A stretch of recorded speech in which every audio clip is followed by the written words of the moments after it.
Assalamualaikum warahmatullahi wabarakatuh.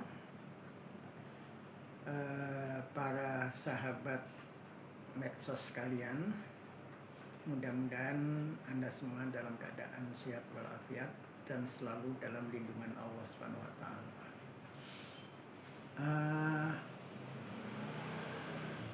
Belakang ini rame, ada yang ngeritik, kemudian yang ngeritik dikritik lagi, dan seterusnya.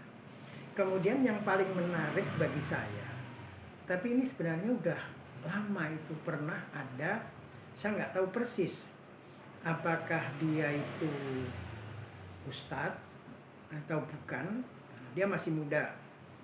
Kemudian kostumnya itu penuh dengan atribut keagamaan yang mantap lah. Kemudian sekarang diulang lagi oleh Menteri Agama, yaitu ketika orang ribut Tio, mantan ketua BEM UI, UGM, itu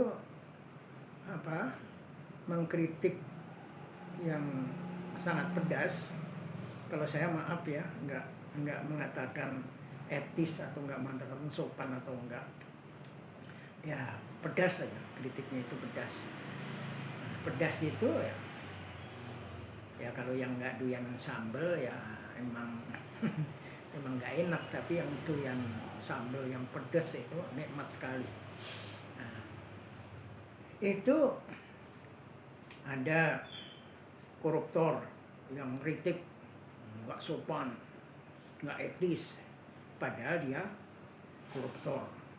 Yaitu tentunya dia itu ya nggak punya legitimasi untuk mengkritik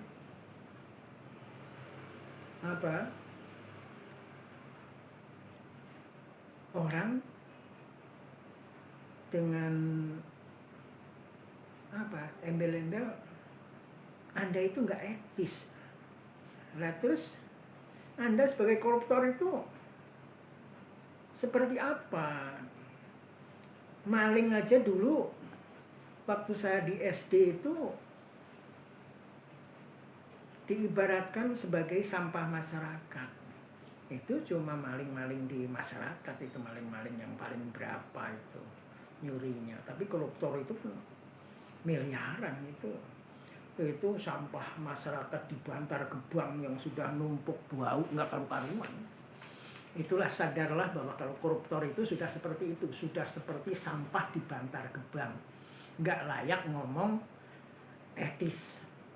Perbaiki aja amalan Anda, minta istighfar supaya ya mudah-mudahan doa Anda, dosa Anda diampuni. Kembali masalah tadi, yang nggak tahu ustadz apa bukan, tapi atribut keagamaannya mantap, kemudian diulang lagi oleh Menteri Agama sekarang yang mengambil analog ketika Nabi Musa dan Nabi Harun mengkritik Fir'aun itu dengan bahasa yang santun. Nah, inilah saya menjadi semakin yakin ketika ada orang mengatakan orang Indonesia itu bisa berpikir, tapi variabelnya terbatas. Cuma 2 variabelnya, lebih dari itu nggak bisa. Nah inilah, cuma ngelihat Nabi Musa mengkritik dengan sopan, dengan halus, dengan lemah lembut kepada Fir'aun yang sangat dolim. Kalau Kosinudin kalau malah ini melihatnya dari sisi Nabi Musa mengkritik Fir'aun, terus ini mengkritik yang sama dengan Fir'aun gitu. Itu Kosinudin. Kalau saya melihat sisi lain. Sisi lain dari sistem governance.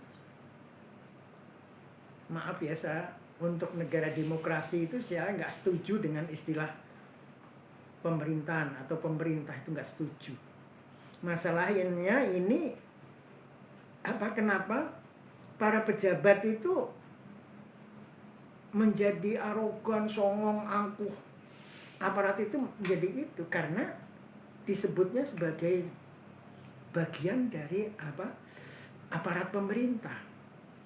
Pemerintah itu dari kata dasar perintah. Jadi dia merasa bahwa tupoksinya itu memerintah. Padahal dia itu dikasih amanah oleh rakyat. Jadi untuk negara demokrasi itu saya nggak setuju itu. Ya saya orang kecil, mudah-mudahan lewat ini terjadi kalau dalam bahasa tular menular, pendapat saya itu lewat lingkup yang kecil terus difahami oleh para pendengar, kemudian disampaikan oleh pendengar kepada pendengar lain dan seterusnya. Jadi kalau pemerintah itu ya negara monarki, negara kerajaan. Karena kerajaan itu milik raja. Rakyat itu cuma numpang. Nah, kalau pengen tahu sejarahnya, contoh ya, kerajaan. Misalnya Erlangga. Erlangga itu mantunya Dharmawangsa. Ketika kerajaannya Dharmawangsa diserang oleh kerajaan Sriwijaya, terjadi pralaya, dibakar habis. Sang menantu ini Erlangga lari ke selatan. Diikuti oleh pengawalnya yang setia, yaitu Narotama. Kemudian di selatan ya dia bertapa, semedi, mengumpulkan kekuatan batin dan juga kekuatan real, membina masyarakat di sekitarnya, membina kekuatan. Setelah merasa kuat, kemudian dia nyerang kembali, merebut kerajaan yang warisan mertuanya yang sudah dibakar oleh kerajaan Palembang. Nah, jadi ya kemudian menamakan kerajaannya itu menjadi kerajaan Kauripan. Lah kalau Kauripan itu memang punyanya Erlangga. Terus dibantu Narotama. Kemudian Narotama setelah menjadi kerajaan Kauripan ini diberi pangkat menjadi pangkat yang tertinggi. Terus rakyat-rakyat yang terlibat perjuangan itu yang menjadi pejabat-pejabat negara yang untuk memberikan balas jasa. Tapi rakyat secara umum ya cuma numpang. Itulah bedanya kerajaan dengan negara demokrasi. Lah Indonesia dulu merdeka dari Belanda, itu perjuangan rakyat. Rakyat sampai menggunakan bambu runcing, senjata seadanya. Terus akhirnya bisa menang. Jadi Indonesia itu punya rakyat.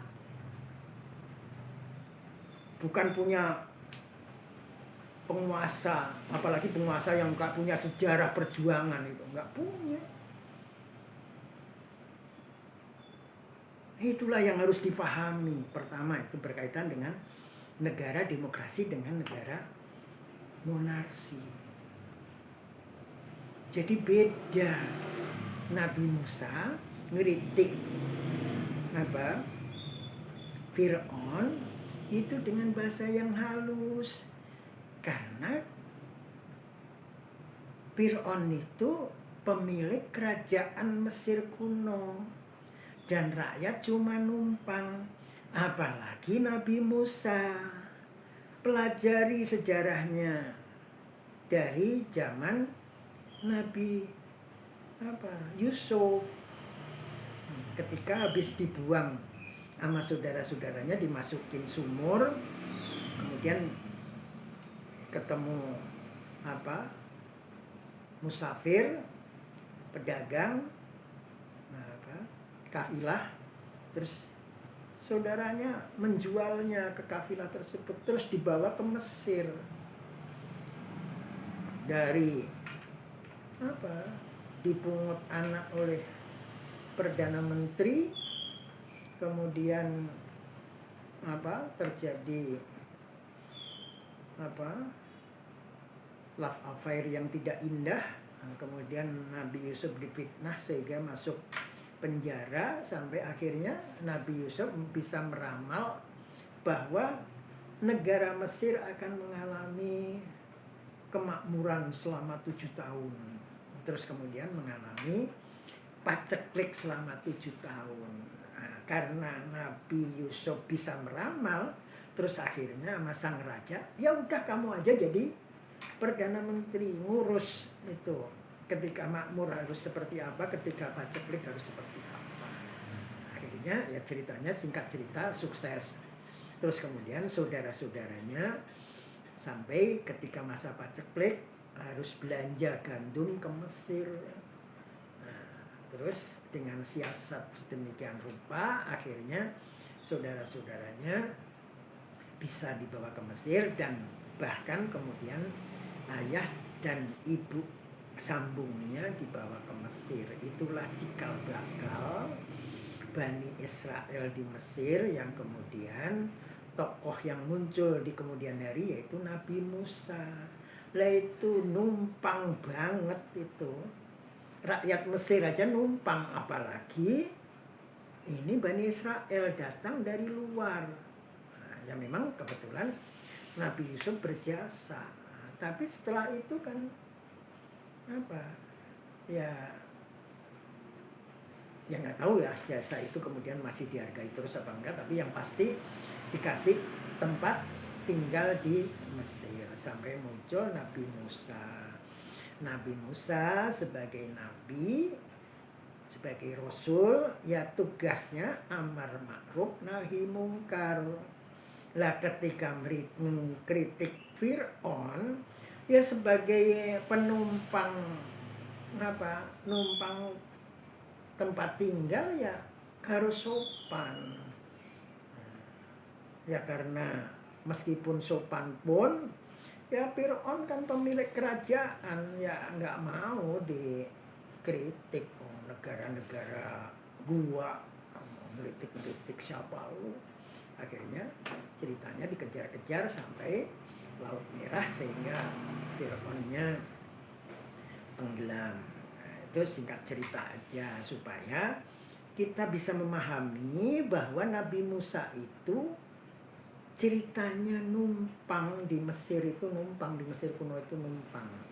Jadi orang numpang ya kritiknya harus sopan, harus lembut. Lah, sementara Indonesia itu rakyat berjuang mati-matian. Di berbagai daerah rakyat berjuang, gerilya. Ada pemimpin, gak ada pemimpin, gerilya.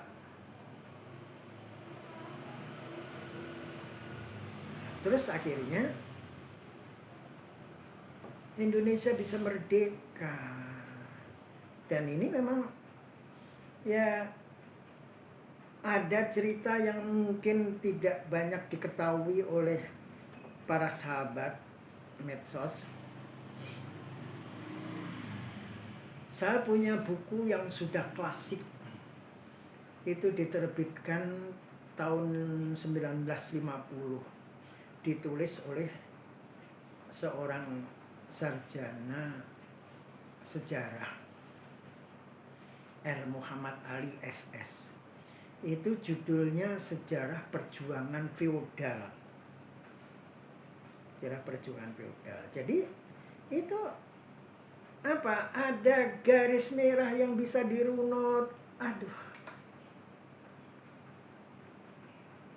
Jadi di Indonesia muncul kerajaan satu, terus kemudian hancur, digulingkan oleh kerajaan berikutnya, terus makmur, digulingkan lagi. Itu oleh R. Muhammad Ali ini merupakan sejarah perjuangan feodal. Jadi ceritanya itu hampir sama. Jadi kerajaan A atau seorang tokoh A ingin membangun kerajaan. Dia ini yang cerita awalnya membangun kerajaan. Nah, dia menyatakan diri sebagai titisan Dewa Wisnu. Nah, di Indonesia Dewa Wisnu dipercaya sebagai dewa pemelihara alam, dewa pembawa rezeki, dewa pembawa kemakmuran. Nah, ini raja ini mengatasnamakan dewa itu sehingga rakyat itu tertarik sehingga mendukung. Nah, terus mendirikan kerajaan. Setelah kerajaannya settle, dia berubah, tidak menjadi Wisnu lagi, tapi menjadi Siwa.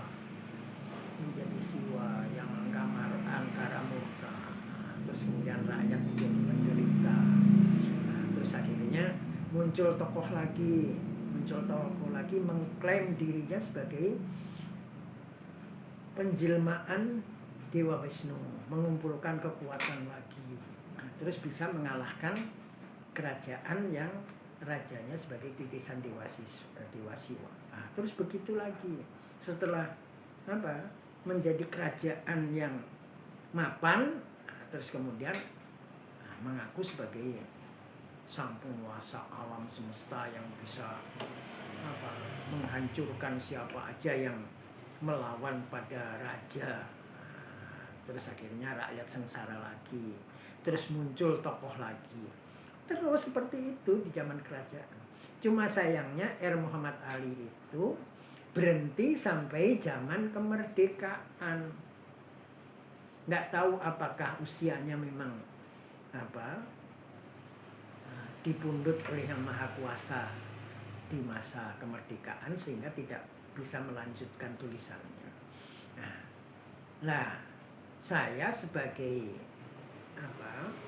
orang yang pernah baca tulisan Muhammad Ali itu, saya amati kok setelah kemerdekaan gitu lagi. Jadi dulu zaman perjuangan itu benih-benih demokrasi itu benar ditanamkan supaya rakyat mau berjuang, sehingga nggak ada sebutan-sebutan yang mengagungkan pemimpin itu nggak ada. Maka pakai sebutan Bung, ya Bung Karno, Bung Tomo, Bung yang lain, Bung Hatta. Nah, itu demikian egaliter. Tapi setelah merdeka apa yang terjadi? Soekarno kan membuat peraturan bahwa untuk menyebut dirinya itu harus pakai PJM presiden, jadi paduka yang mulia. Nah, egalitarianisme ditinggalkan setelah dia punya kekuasaan dan akhirnya mulai mencurangi konstitusi yang presiden itu cuma harusnya 5 tahun, terus ada pilihan lagi, ditoleransi ketika periode berikutnya 5 tahun berikutnya, habis itu selesai. Tapi enggak, karena sudah menjadi PJM, siapa yang berani melawan PJM? Terus terjadi G30S, muncul Soeharto, kemudian PJM hilang. Tapi Soeharto juga berubah menjadi penguasa yang ditakuti, terus akhirnya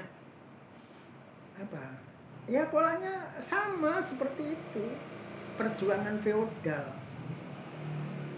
Jadi demokrasi itu cuma bumbu perjuangan aja. Setelah berhasil menjadi penguasa, kembali menjadi feodal. Tujuannya memang itu, jadi feodal, karena memang enak feodal itu, enak jadi feodal. contoh ya gini ya, cuma penguasa kecil, penguasa di kantor. Atasan saya itu kuliah di Amerika. Dia bangga dengan demokrasi di negara-negara tempat dia kuliah, yang kuliah di Amerika maupun yang Australia. Bangga, misalnya profesornya mau menjemput ke bandara ketika dia baru datang. Wah, itu menjadi cerita indah ketika pulang pertama dari negara tempat dia belajar itu. Tapi setelah berhasil meraih gelar doktor dan kemudian di Indonesia diangkat menjadi pejabat, ternyata lupa dia dulu pernah kuliah di negara kampionnya demokrasi. Tapi ya itu tadi, menjadi feodal. Ada yang sama teman seperjuangan yang dulunya biasa dipanggil Kak, setelah dia jadi pejabat eselon 1, temannya tadi memanggil Kak, katanya marah berat. Nah ini, jadi ternyata perjuangan feodal itu tidak hanya di level topnya presiden, tapi di tingkat jabatan eselon 1, 2 dan seterusnya itu muncul. Nah, terus terakhir 10 tahun yang lalu di negara yang katanya demokrasi itu, ketika rapat, cuma saya aja nggak pernah rapat pakai ngikutin pakem itu. Orang rapat mau pada misalnya dipersilahkan untuk bicara, ngomongnya apa pembukaannya? Mohon izin Pak Ketua, mohon izin pimpinan, mohon izin. Ini apa? Ini benih-benih feodal ini, supaya takut terhadap sang penguasa. Nah, jadi inilah negara Indonesia yang katanya demokrasi, tapi ingat sejarah perjuangan feodal itu sejak zaman awal sejarah sampai kemudian sekarang ini.